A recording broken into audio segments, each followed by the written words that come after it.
እግዚአብሔር እንዴት ይፈርዳል?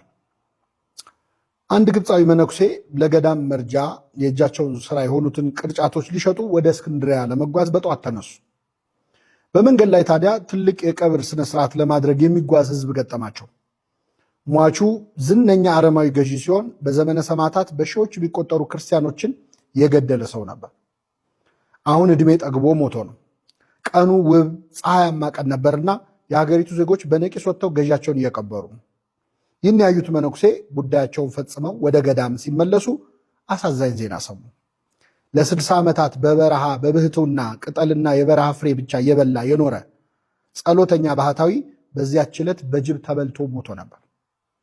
መነኩሴው እጅግ ጥልቅ ሐዘን ውስጥ ሆነው እንዲህ ሲሉ አሰቡ። በሺህ የሚቆጠሩ ክርስቲያኖችን የገደለው አረማዊ ሰው በታላቅ ክብር ታጅቦ ሲቀበር ሕይወቱን ሙሉ በጸሎትና በጾም ፈጣሪውን ያገለገለው ባህታዊ በጅብ ተበልቶ የተዋረደ አሟሟት ሞተ።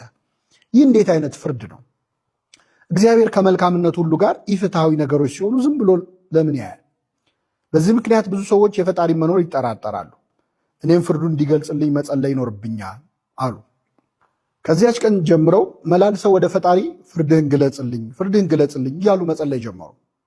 ብዙም ሳይቆይ እግዚአብሔር ፍርዱን ገለጸላቸው። ከሳምንታት በኋላ እንደተለመደው ወደ እስክንድሪያ የ3 ቀን ጉዞ ሊሄዱና ቅርጫታቸውን ሊሸጡ ተነሱ። መንገድ እንደጀመሩ ድንገት አንድ ወጣት መነኩሴ ወደ እርሳቸው ሲመጣ ተመለከቱ። አባቴ ይባርኩኝ። እግዚአብሔር ይባርክህ። ወዴት ይሄዳሉ? አለ ወጣቱ መነኩሴ። ወደ እስክንድሪያ ቅርጫቴን ልሸጥ እየሄድኩ ነው አሉት። ጥሩ አጋጣሚ ነው አባ፣ እኔም ወደዛ እየሄድኩ ነው አለ በትህትና። ጎሽ አብረን እንጓዛለና አሉ አባ። ወጣቱ መነኩሴ ከእጃቸው ሸክማቸውን ተቀበለ። ጥቂት እንደሄዱ እንዲህ አላቸው። አባ ያው እንደሚያውቁት እንደ መነኮሳት ስርዓት ጉዞ ስንጓዝ በጸሎት ከእግዚአብሔር ጋር መነጋገር ነው ያለብን አይደል አላቸው። ልክ ነው ልጄ አሉት። እንግዲያውስ ለ3 ቀን አብረን ስንጓዝ እስክንድሪያ እስክንደርስ አንዲትም ቃል አንነጋገር። ምናልባት በ3ቱ ቀን ጉዟችን ለማየት የሚከብድ ነገር እንኳን ሳደርግ ቢያዩኝ ላይናገሩኝ፣ ላይፈርዱብኝ፣ የዝምታ ቃል ኪዳኑን ላያፈርሱ ቃል ይግቡልኝ አላቸው። አባ እየተገረሙ እሺ በሕያው አምላክ እምላለሁ ልጄ አንዲትም ቃል አልተነፍስም አሉት። ሁለቱም አባቶች በጠዋት የአርምሞ ጉዟቸውን ጀመሩ። ቀትር ላይ ወደ አንዲት መንደር ደረሱ። ሁለት ወጣቶች እነዚህን መነኮሳት አዩአቸው። ከሁለቱ አንዱ ቅዱሳን አባቶቼ እያለ ወደ እነርሱ ሮጠ። አባቶቼ ፀሐዩ እስኪበርድ ድረስ እባካችሁ እኛ ቤት አረፍ በሉ አላቸው። ፀሐይዋ እየከረረች ስትመጣ በበረሃማዋ ግብፅ ጉዞ በጠዋትና ማታ እንጂ በቀትር ስለማይታሰብ ጉዟቸውን ማቋረጥ ግድ ሆነባቸው። ስለዚህ ሁለቱ ወጣቶች እነዚህ መነኮሳት በክብር ተቀብለው ከቤታቸው አስገቧቸው። እግራቸውን አጠቧቸው። በቤታቸው ከትውልድ ትውልድ ሲተላለፍ የኖረ የከበረ እጅግ ውድ የብር ሳህን ላይ ምግብ አቀረቡላቸው። መነኮሳቱ በዝምታ ተመገቡ። ከዚያ ትንሽ አረፍ የሚሉበት ክፍል ተሰጣቸው። ትንሽ እንደቆዩ ወጣቱ መነኩሴ ቀስ ብሎ ወደ ምግብ ማብሰያው ክፍል ገብቶ የበሉበትን ውድ የብር ሳህን በልብሱ ደብቆ ይዞ መጣና አባን ጠቅሶ ጠራቸው። ተሰናብተው ከወጡ በኋላ አባ በቀሚሱ ውስጥ የተደበቀውን የብር ሳህን ሲያዩ ደነገጡ። መናገር ባይችሉም በልባቸው ግን እንዲህ አሉ።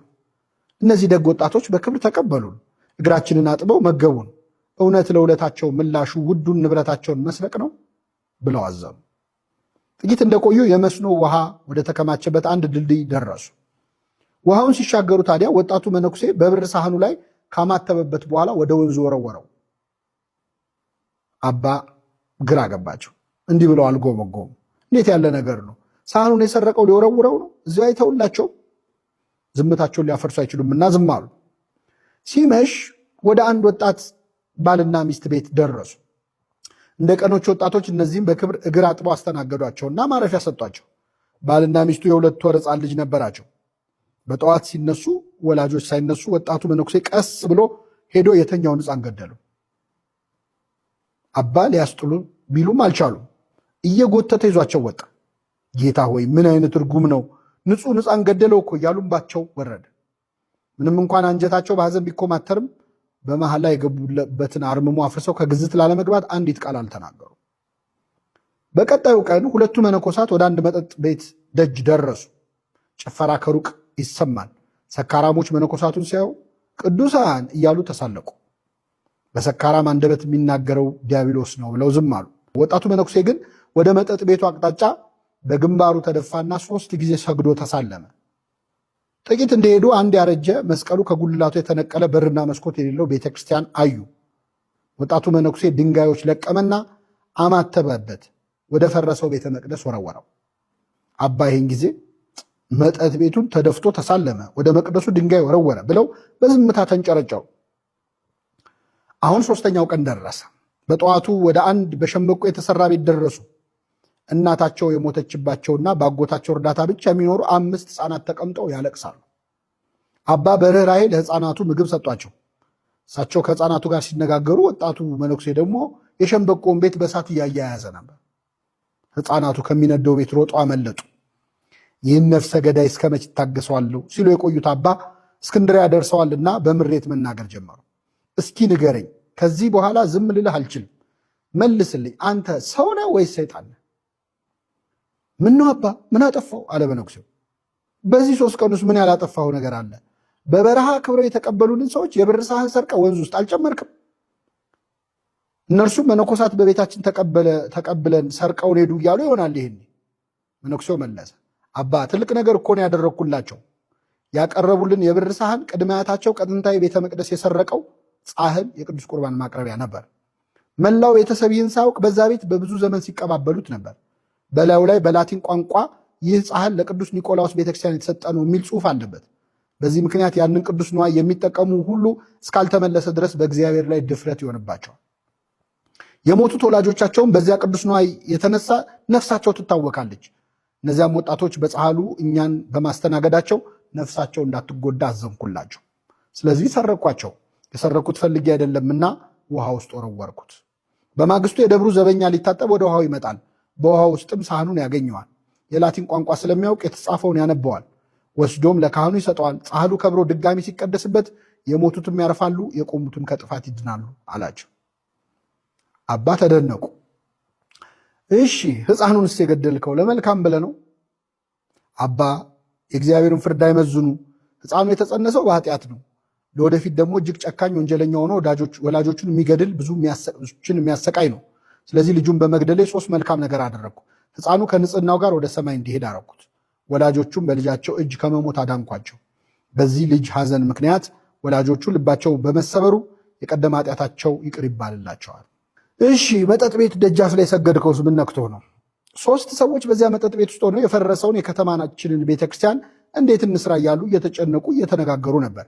ምንም እንኳን የተሰበሰቡበት ቦታ መጥፎ ቢሆንም በልባቸው ያለው ሐሳብ ቅን ስለሆነ እግዚአብሔር እንዲረዳቸው ወድቄ ሰግጄ ለመንኩት። ታዲያ ወደ ፈረሰው ቤተ መቅደስ ስለምን ድንጋይ ወረወርክ? በፈረሰው መቅደስ ላይ የተሳለቁ አጋንንት ሲጨፍሩ አየሁ። በመስቀል ምልክት አማትቤ ድንጋይ ወረወርኩ። በዚያ ምክንያት አጋንንቱ በነው ሸሹ አለ መነኩሴው። አባ ቀጠሉ። የእነዛን የሙት ልጅ የሆኑ ሕፃናት ቤት ስለምን አቃጠልክ?